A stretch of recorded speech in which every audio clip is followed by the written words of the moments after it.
Hello दोस्तों, स्वागत है आपका अपने YouTube channel one step to success special education में। जैसे कि हमने कल 74 तक क्वेश्चन कर लिए थे। आज चलते हैं 75 क्वेश्चन पे। दोस्तों, समझाने का टाइम कम है, इसलिए कंटिन्यू प्रैक्टिस क्वेश्चनों की चलती रहेगी। तो पहला क्वेश्चन इसी के साथ शुरू करते हैं। Which of the following is not aids use by disable people to assist walking. निम्नलिखित में से कौन सा दिव्यांग लोगों द्वारा चलने में सहायता के लिए उपयोग किया जाना वाला उपकरण नहीं है? नहीं है, नोट पूछा है। नोट क्या है? स्प्रिंट। स्प्रिंट मतलब होता है कमची, मतलब के वॉकर। वॉकर से चलते हैं, क्रिचिस से चलते हैं, बैसाखी बोलते हैं इसको, जिमर फ्रेम से चलते हैं, जब हमारा संतुलन बनता है। Cerebral palsy appears in what stage of life. परिवस्था जीवन में किस चरण में प्रकट होता है? चाइल्डहुड। कब होता है? चाइल्डहुड में। Following are the medication of cerebral palsy aspect. मस्तिष्क पक्षाघात की दवाएं निम्नलिखित हैं सिवाय इबुप्रोफेन। इबुप्रोफेन जो है सेरेब्रल पाल्सी की दवाई नहीं है, बल्कि डाइजेपेन, वैक्लोफेन और बोटुलिनम टॉक्सिन सेरेब्रल पाल्सी की दवाई है, मेडिसिन है। Which is another term for specific cerebral palsy. अतिव्यवस्थात्मक मस्तिष्क पक्षाघात के लिए दूसरा शब्द कौन सा है?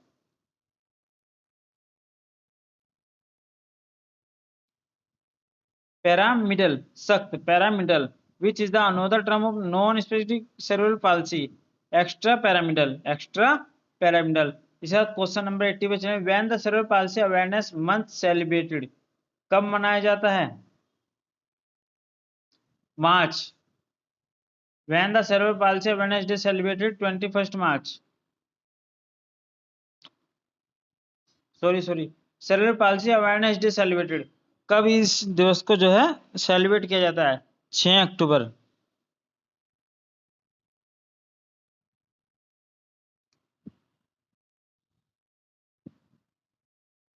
दोस्तों, ये क्वेश्चन नंबर 80 और question number 81।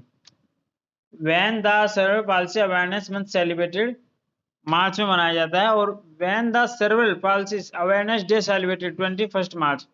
Which of the following is the main cause of for dwarfism. निम्न में कौन सा बौनेपन का मुख्य कारण है?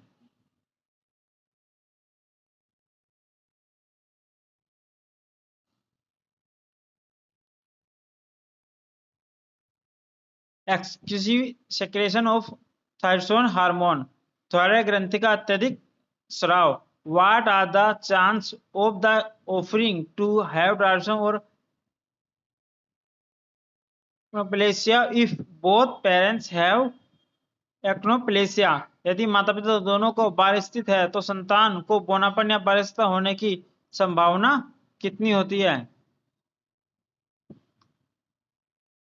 50% होती है। 50% बच्चा बौनापनी होगा। What is the average height male with dwarfism. बौनेपन वाले पुरुष की अपेक्षित ऊंचाई होती है 4 foot 4 inch. What is the height of dwarfism according in RPW act. अब आरपीडब्ल्यूडी एक्ट के अकॉर्डिंग ड्वार्फिज्म की हाइट पूछी है तो 4 फीट 10 इंच। वैसे हाइट होते है 4 फुट 4 इंच ड्वार्फिज्म की। एक्सेप्ट मतलब सोचने वाली संभावना, लेकिन आरपीडब्ल्यू एक्ट में 4 फुट 10 इंच दी गई है। What is the height of dwarfism according to RPW act in the centimetre. Centimetre में जो दोस्तों है वो है 147 सेंटीमीटर और लेस देन। ठीक है ना, 147 सेंटीमीटर उससे कम। क्वेश्चन नंबर 87 पे चाहेंगे। When the muscular dystrophy awareness day celebrated. मांसपेशी क्षरण जागरूकता दिवस कब मनाया जाता है? 15 सितंबर। मांसपेशी क्षरण संस्थान का गठन वर्ष हुआ था? Which year muscular dystrophy association form? 1959, 1959। 326 ए में जो है तेजाब फेंकने की सजा को जो है 10 साल की कैद के अनुसार दिखाया गया है। और इस सजा को तेजाब फेंकने की, क्वेश्चन नंबर 90 पे आएंगे, अगर तेजाब फेंकने की सजा को कम या ज्यादा किया जा सकता है तो 300 तो सेक्शन 326 बी है। क्वेश्चन नंबर 91 पे आएंगे। Which factor help in blood clotting, मतलब खून का थक्का जमना, खून का थक्का जमना किसमें मदद करता है? विमानों में, मतलब प्लेलेट्स में। प्लेलेट्स जो हमारे अंदर की तरफ चलती हैं। Where is the first sickle cell institute establish? Mumbai. Sorry दोस्तों, where is the first sickle cell institute establish? Oh sorry, AYGNH का है मुंबई, तो Orissa. Sickle cell institute Orissa में है। Who is the director of the committee member the prepare RPWD bill? Sudha Kaushal समिति। सुधा कौशल समिति। 72% acid attack victim are women. सही है। Question number 95 पर चलेंगे। On top acid attack victim cases. On top acid attack victim in cases, Bangladesh. The tympanic committee comes under which part of the ear? कर्ण गुहा कान के किस भाग के अंतर्गत आती है? Middle ear. The ear is situated in the ear. The ear is situated in there, कान में स्थित है। Orbital cavity. Orbital cavity. Night blindness, drying of the conjunctive, dry and scaly skin, and loss of hair are some of the symptoms of रतौंधी संयोजी का सूखना, सूक्ष्म पैदा त्वचा और बालों का झड़ना के लक्षण हैं। विटामिन ए की डेफिशिएंसी, विटामिन ए की कमी के कारण होता है। क्वेश्चन नंबर 99 पे चलेंगे। The concept of think phobia is associated with? Think phobia की अवधारणा से संबंधित है श्री अरबिंदो। श्री अरबिंदो। नॉर्मल आइकोसाइट शेप इज डिस्क्राइब एज? सामान्य रक्ताणु आकार को के रूप में वर्णित किया जाता है। स्फेरिकल मतलब गोलाकार। Reduction in oxygen transporting capacity of blood code, रक्त की ऑक्सीजन परिवहन क्षमता में कमी को कहा जाता है। रक्त की ऑक्सीजन परिवहन क्षमता में रक्त की कमी को कहा जाता है थैलेसीमिया। थैलेसीमिया कहते हैं जब रक्त की कमी हो जाए। बाय क्वेश्चन नंबर 102 पे चढ़ाए दोस्तों। By whom the term anorexia nervosa was coin in 1873? किसके द्वारा गढ़ा गया? Greville, Henry William, Eric Scholar, sir William Gull. Sir William Gull. One of the country given below has the highest person with disability in the world? नीचे दिए देश में एक में दुनिया के सबसे ज्यादा दिव्यांग व्यक्ति हैं। सबसे ज्यादा दिव्यांग व्यक्ति, सबसे ज्यादा दिव्यांग व्यक्ति भारत में है। By whom muscular dystrophy discover in 1830? मांसपेशियों की खोज 1830 में किसके द्वारा की गई थी? किसके द्वारा की गई थी? विलियम मॉर्गन के द्वारा की गई थी। एक विकार जिसमें अधिक ग्रंथियां पर्याप्त हार्मोन का उत्पादन नहीं करती। A disorder in which the adrenal gland do not produce इनको हार्मोन्स?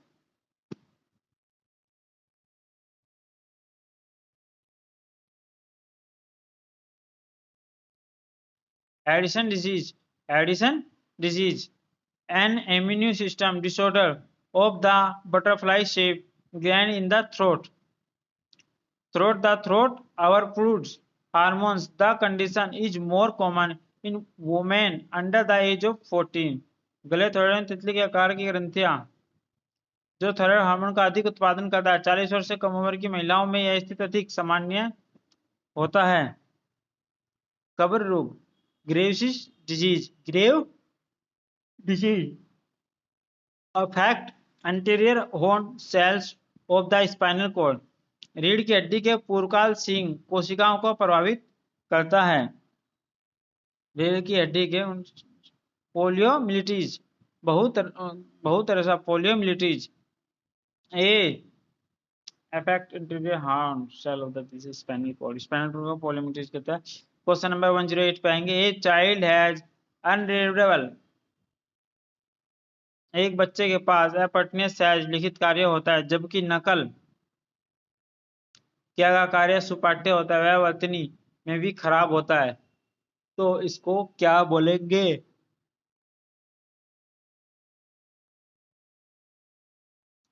दोस्तों इसको बोला जाएगा एपठन डिस्ग्राफिया, एपठन dysgraphia, dyslexia dysgraphia. Question number 109 पाएंगे, student with these have trouble keeping their writing on the lines and difficulty with spacing between words. इसके साथ छात्र को अपने लेखन को रेखाओं पर लिखने में परेशानी होती है और शब्दों के बीच अंतर करने में कठिनाई होती है। लिखने में परेशानी होती है, शब्दों के बीच अंतर करने में कठिनाई होती है, तो इसको स्पेटियल डिस्ग्राफिया बोलेंगे। स्थानिक डिस्ग्राफिया, व्यक्ति स्मृति में शब्दों को धारण करने में असमर्थ होते हैं और लक्षित शब्दों का निर्माण करने के लिए उन्हें उचित क्रम में मिश्रित करते हैं, उचित क्रम में मिश्रित करते हैं। Phonological dysgraphia, phonological dysgraphia happens when a person has poor line, poor fine motor skill, also have poor dexterity। तब होता है जब किसी व्यक्ति के पास खराब गामक कौशल होता है, साथ ही खराब निपुणता भी होती है। Motor dysgraphia, motor dysgraphia is a term used for people who have a severe spelling difficulty and yet are good or very good at reading। शब्द उन विद्यार्थियों के लिए प्रयोग किया जाता है जिन्हें वर्तनी में गंभीर कठिनाई होती है और फिर भी वे पढ़ने में अच्छे या बहुत अच्छे होते हैं। डेस्ट्रोग्राफिया, डेस्ट्रोग्राफिया विचित्र वर्तनी। Children with this type of dyslexia are able to sound out enjoy letters phonetically but have trouble identify pattern of letter in groups। इस प्रकार के डिस्लेक्सिया से ग्रसित बच्चे अलग अलग अक्षरों को ध्वन्यात्मक रूप में ध्वनि करने में सक्षम होते हैं, लेकिन उन्हें समूह में अक्षरों के प्रतिरूप पहचान करने में परेशानी होती है। तो इस प्रकार के बच्चों को किस नाम से बुलाया जाता है? इस प्रकार के बच्चों को अति अपठन डिस्लेक्सिया बुलाते हैं, मतलब dyseidetic dyslexia. Dyseidetic dyslexia is are also called what? अति अपठन डिस्लेक्सिया को और क्या कहा जाता है? Visual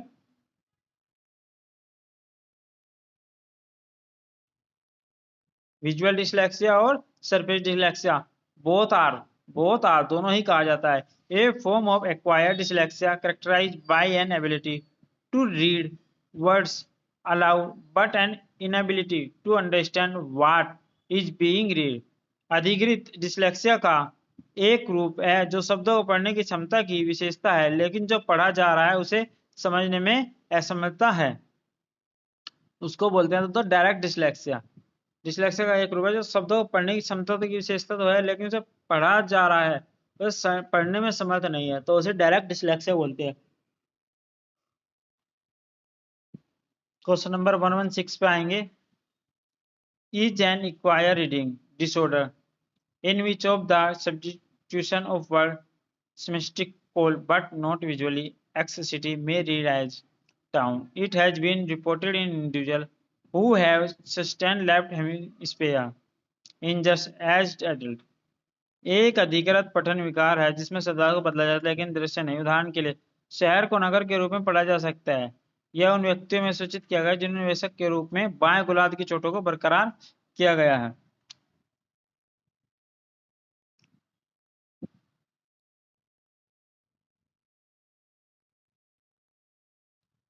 Inacquired reading disorder in the substance of the word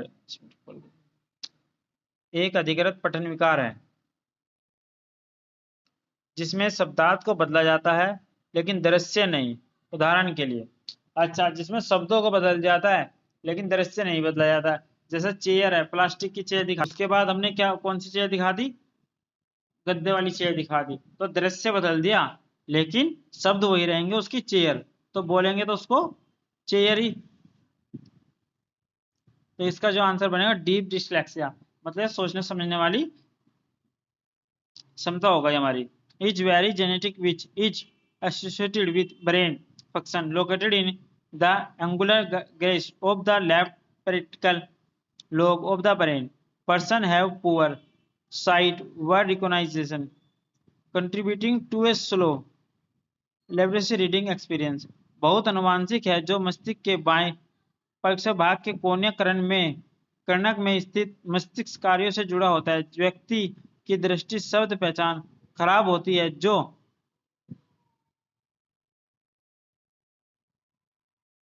धीमी ढंग से पढ़ने के अनुभव में योगदान करते हैं। पूर्ण शाब्दिक dyslexia is evidence when a person can spell but rely on standard sound to letter pattern in misspelling of irregular words। तब दिखता है जब कोई व्यक्ति वर्तनी कर सकता है लेकिन अनियमित शब्दों की गलत वर्तनी के साथ मानक ध्वनि से अक्सर प्रतिरूप पर निर्भर करता है।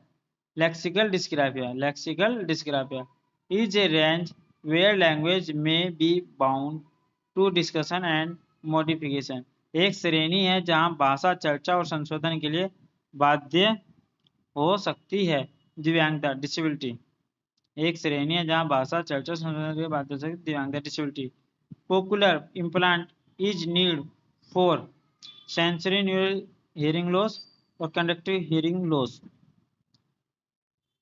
कंडक्टिव हियरिंग लॉस नहीं आता है इसमें। कोकुलर इम्प्लांट में जो होता है हमेशा सेंसरी न्यूरल हियरिंग लॉस ही होता है। Question number 121 for those who acquire disabilities later in life उन लोगों के लिए जिन्होंने जीवन में बाद में दिव्यांगता प्राप्त की। रिहेबिलिटेशन पुनर्वास the diameter of the pupil in a human eye in controlled by iris melokinetic apraxia also known as melokinetic apraxia को के नाम से भी जाना जाता है।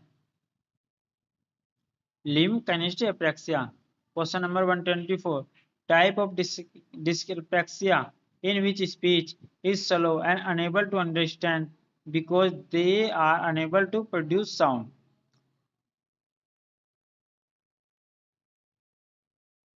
Oromotor dysgraphia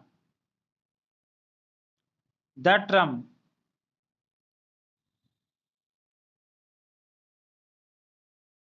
क्वेश्चन नंबर 125 पे आएंगे। The term dysgraphia is use most recently by in his book dyslexia friendly stage for reading spelling and handwriting.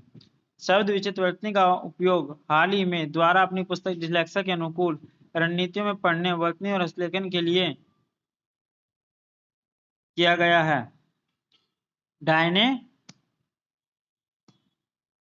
Montgomery when the disabled model of Saad Negi developed in 1960s 127 पे चलेंगे। साद Negi describe basic phenomena that the consider fundamental to rehabilitation। साद नागी ने कितने घटना का मूल वर्णन जिन के लिए मौलिक है 6 सॉरी साद नेगी में 4 है वो तो बरेली की में है 6 डॉट। तो क्वेश्चन नंबर 128 पे आएंगे which is are consider in Saad Nagi disablement model.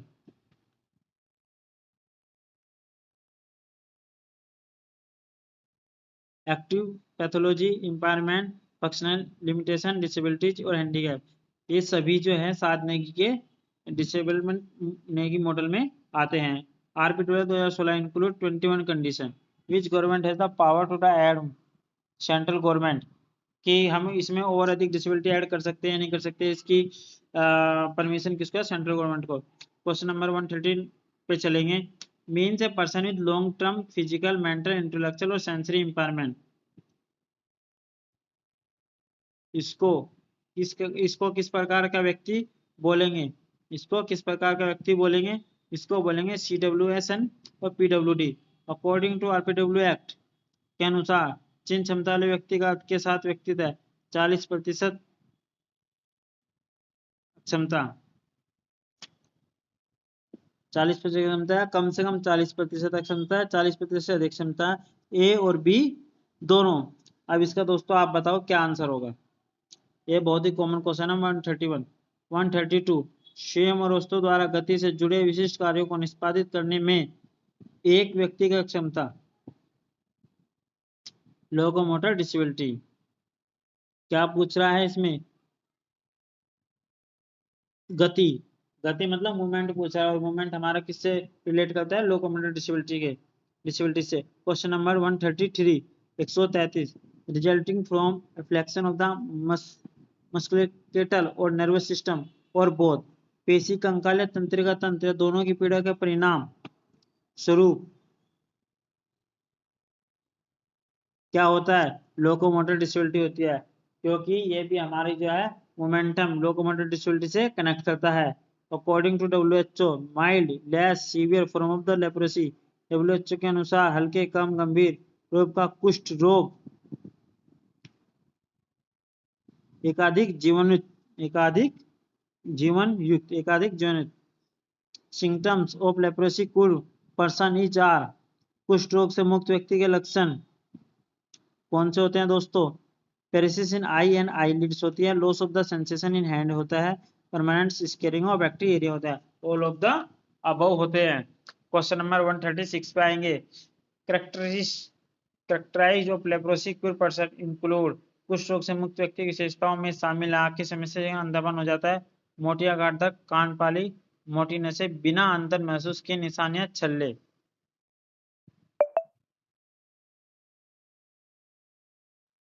तो इसमें दोस्तों eye problem leading to blindness, thick और leprosy ear lobes, thick nerves mark और थिंग विदाउट फीलिंग इनसाइड, चारों ही आते हैं। Means group of non progressive neurological condition affecting body movement और मसल्स कोऑर्डिनेशन का अर्थ गैर प्रगतिशील तंत्रिका संबंधित स्थिति का समूह है जो शरीर की गति या मांसपेशियों के संवहन को प्रभावित करता है। सेरेब्रल कॉर्टेक्स अंतर्व्यवस्थात्मक मस्तिष्क पक्षाघात को क्षतिग्रस्त करता है। सेरेब्रल कॉर्टेक्स 139 पे चलेंगे। Ataxic cerebral palsy damage to the गतिभंग मस्तिष्क पक्षाघात को क्षतिग्रस्त करता है। Cerebellum ataxic cerebral palsy damage to the cerebellum, athetoid cerebral palsy damage to the athetoid cerebral palsy damage to the basal ganglia. It is most common type of cerebral palsy. Specific अंतर्विस्थात्मकता characteristics of specific cerebral palsy each are rigid body, muscle stiffness, hyperinvolvement movement. कौन सा आता है दोस्तों इसमें? चारों ही कमी होती है, 1 2 3।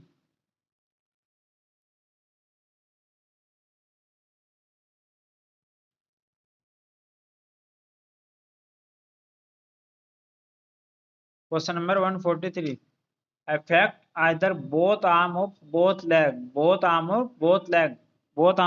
लेग होता है हमारा डायप्लेजिया। सेरेब्रल पाल्सी क्वेश्चन चल गए हैं दोस्तों। Affect one limb usually and one arm, one limb एक हाथ और एक पैर, hemiplegia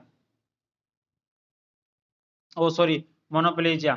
affect one side of the body legs trunk and arm, hemiplegia one शरीर के एक हिस्से को प्रभावित करता है और पैर, धड़ और हाथ। Affect all 4 limb the trunk and the face, quadriplegia. Question number 147 पर चलेंगे इसके साथ। Involuntary movement is symptom of the involuntary movement symptom होते हैं एथोटॉइड। डिफिकल्टी इन बैलेंस और coordination is a symptoms of ataxia. संतुलन समझने कठिनाई का एक लक्षण होता है ataxia. Hypotonia is a symptoms of ataxia. Uncontrolled movement of the eyeballs may be present in CP. This condition called CP में नेत्रगोलकों की अनियंत्रित गति मौजूद हो सकती है। इस स्थिति को कहा जाता है अक्सीदोलन नाइस्ट्रोगम्स। तो दोस्तों इसी के साथ जो है हमारे ये क्वेश्चन कंप्लीट हुए। इसी के साथ मिलते हैं अगली वीडियो में और अगले ही प्रैक्टिस सेट के साथ। दोस्तों वीडियो अच्छी लगी हो तो लाइक करें, शेयर करें, सब्सक्राइब करें, क्योंकि मैं सिर्फ स्पेशल एजुकेशन के क्वेश्चन ही कराता हूँ, इसके अलावा इससे अलग कोई अलग क्वेश्चन नहीं कराता हूँ। तो दोस्तों चैनल को लाइक करें, शेयर करें, सब्सक्राइब करें, अपने दोस्तों को चैनल का लिंक भेजें जिससे कि वे भी आज ज़्यादा से ज़्यादा जुड़ सके और अपने जो एग्जाम TGT स्पेशल का जो होने वाला है उसको क्वालिफाई कर सके। थैंक यू सो मच दोस्तों।